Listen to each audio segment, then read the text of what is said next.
Драги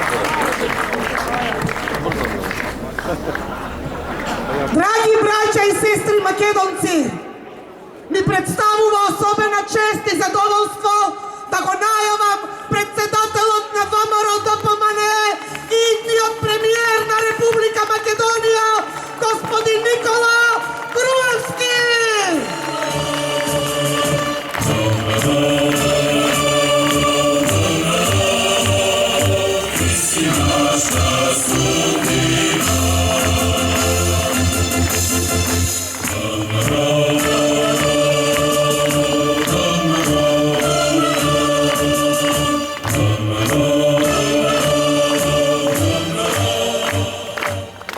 Добро вечер, Центар, добро вечер, ВМРО-ДПМН.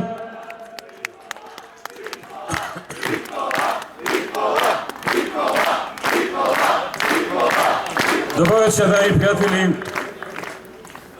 Вечерва дозволете да започнам со она убава вест која што пред малку ја соопштив и во кисела вода.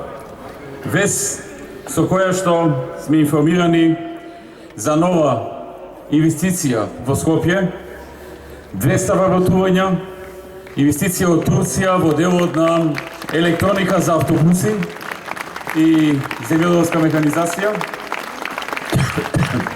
По препорака на собственикот на Ван Хул, белгискиот производител на автобуси во Македонија, кој во моментот ја гради својата трета фабрика, трета фаза во Бунарџик.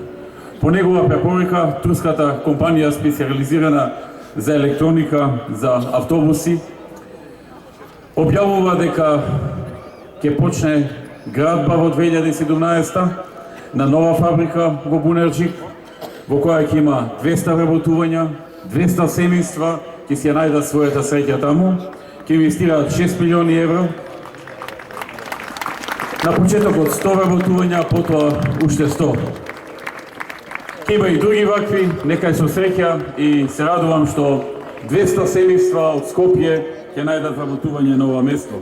За оваа инвестиција свој труд вложи Виктор Мизо и многу други луѓе од владата на Република Македонија. Сакам на сите да им честитам, а најмногу на скопјани кои што добиваат нова странска инвестиција и 200 нови работни места. Драги пријатели, тоа е начинот на кој што работиме.